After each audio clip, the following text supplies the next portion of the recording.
No Man's Sky? More like no, my guy, this game is actually pretty good now. Seriously though, I played No Man's Sky when it first launched in August of 2016, just over 3 years ago from when I released this video. I didn't hate it, but I did get bored after about 15 hours of gameplay, which for £40 isn't bad going at all. However, despite me not hating the game like so much of the internet did at the time, I of course wasn't blind to its glaring issues and gaping holes in design that were clearly there due to time and resource constraints. I'm not here to talk about No Man's Sky. Well, not the game under that name which was released in 2016. No, I'm here today to talk about No Man's Sky Beyond, a game which I would consider to be its sequel, a success that triumphs in every aspect where the previous failed. It even has a retailer re-release. Beyond's biggest achievement is reinvigorating the core gameplay loop of No Man's Sky, not by changing anything drastic, but by looking at it as something other than a regular gameplay loop that we were taught in school or in glossy textbooks. Beyond's gameplay loop isn't really a loop at all, but more an intertwined web of pure dopamine-filled incentives that the player hungers for. The name of the game, if you will, was exploration. But if you didn't have the will to try, to force enjoyment out of No Man's Sky, the game was pretty hollow and pointless. The initial loop was mine, warp, mine, warp, mine, warp. You could upgrade the quality of life, but that was it. You mine and warp, and mine and warp. Critics as well as fans were having opinions such as, "This universe is big and often beautiful, but too frequently dull." That was by Dan Stapleton of IGN.com. Or even, "The galaxy may be infinite, but the feeling of discovery is limited." That one was a statement from PC Gamer's Christopher Livingston. What these two players lacked were incentives, strong incentives, that encouraged them to learn something new, to strive for a new goal that would in all relate to a greater goal that the player desired. Not the game, not the designer, but the player. In Beyond, from my time playing, you can do many things just as a rule. You can mine and warp, trade, visit the Atlas stations, and learn languages, all the things you could do in the original.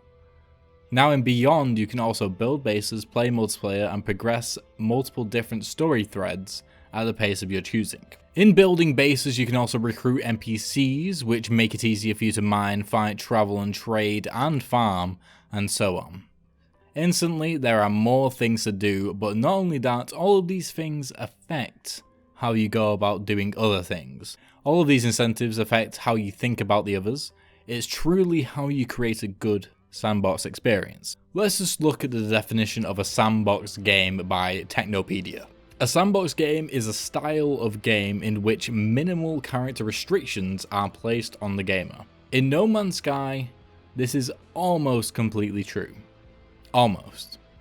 It's true that you can go anywhere, see anything. If there is a mountain, you can climb to the top of it. If there is a planet, you can fly to it and land on it. But you can't dig too deep, as the surface is too hard, similar to Minecraft's Bedrock. You can't fly to another solar system without warping, as each solar system is in its own game space, which is also why the solar systems are so small. And you can't visit the space anomaly, the multiplayer hub akin to Destiny, unless you warp at least twice. Apart from the final one, these restrictions are somewhat necessary and warranted. I still don't know why you can't access the anomaly until you have warped at least twice. I almost quit the game before getting to experience most of it due to me finding a planet which has a weather described as blissful and has these Cthulhu looking guys floating about. I built my shitty wooden shack and unlocked all there was to unlock in the construction terminal, and then I thought that was it. If it wasn't for all the promos about No Man's Sky Next that I had watched a while ago, showcasing all the fancy futuristic looking bases, I genuinely would have quit right there and then, but I thought that there must be some sort of way to unlock all of these new parts. I knew they existed, I just didn't know how to get to them. It took some trial and error, and through process of elimination, I warped, and when I did, I unlocked the space anomaly, and therefore the ability to use my salvage data that I collected on new base parts. So, even though you can ignore all of these aspects of the game, it is true that the player must do certain things in a certain way in order to unlock the full game. This is entirely for tutorial purposes, which in this game is lazy from a design standpoint. You can run around, unlock things, and see things before the game is ready to teach you what they are, but in the end, if you want the full experience of what Beyond has to offer, you have to follow the opening tutorial. Due to my unwillingness to do so, and being incredibly stubborn, it took me nearly 10 hours to complete that tutorial. And this isn't any different from other games, from most games in fact, including games that share the genre. But if we take a look at Minecraft, you can see how a game like this can handle its tutorial right. Now you might be thinking, Minecraft has a tutorial? And that right there, that thought is what every designer should strive to do. Just take a look at Adam Millard's video on the 6 lessons from Hollow Knight's immersive tutorial for another great example. But yeah, talking about Minecraft. You are spawned in the middle of nowhere, you have nothing, you click your mouse, you can hit things. You can break things, you can place what you have broken. If you open your inventory, you can play around and explore the graphical user interface, and maybe come across the ability to craft. However, if you don't do any of this, and instead you just wander around until nightfall, the sudden appearance of enemies in the night that hunt and attack you would cause the player to think and to act, to build that base, to craft that weapon, to craft the tools to make better tools which can make better weapons, which can improve your overall survivability. All of this with no words, no help, just clever design. Whether that be graphical design, sound design, or just the design of not treating the player, your player, like an idiot. Now with that being said, I feel like we have gotten off track here a bit. Like I said before, Beyond's gameplay web is interesting to say the least, and each new aspect of the game is at equal value in that regard. Let's take a look at the big 3 newcomers individually. Multiplayer. Everything is better with friends. This is almost factual yet still completely subjective. You may think differently and that is fine, but this philosophy actually doesn't come from what you might think. It doesn't come from streamers or YouTubers, but old school QA testers. I say old school, they're still used quite frequently now in the industry, but yeah. People are paid to play, rate, and break games before launch. Studios often film and record these players for playing the game, and usually, especially if they aren't trained in game design or are new to the job, when playing by themselves, they are silent, often with a deadpan expression. Even the funniest or most intense moments of gameplay or story would not change this. However, stick them in a room with a friend and they will laugh, shout, cry out loud when they would have previously been mute. Playing with friends is more fun, and Beyond is no exception. Though I think we all knew this, we knew that this game would be more fun, potentially wouldn't have received such a shockingly huge backlash in 2016 if it was released with the multiplayer that we were promised. What's more interesting is how the introduction of what we can compare to microtransactions like cosmetic items in MOBAs or games like Fortnite, showing off what you have achieved. Being able to show other people, not on Twitter or on YouTube, but being able to show other people the things that you have spent time and effort building or millions of units of hard work saving up to buy in game, in real game space, is truly, truly powerful. Standing by your really cool looking ship in the space anomaly, whilst people marvel, can be more directly compared to mounts in World of Warcraft. So, multiplayer.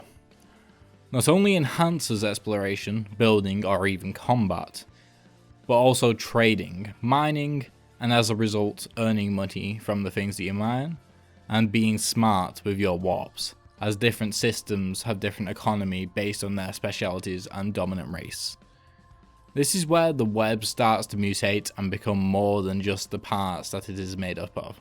Next, let's take a gander at the building. allowing you to personalize a part of a planet that you like and have grown attached to.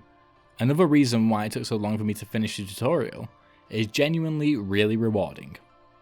Putting your stamp on the planet, building a home, a landmark as you explore the world around you, something safe to come back to, all adds to the experience of the survival sandbox. Building didn't affect the web, not really anyway, until the introduction of NPCs into your home. There are 3 main races in No Man's Sky, not including the player's starting race, of which you can change at least the appearance of anyway, which are called the Travelers.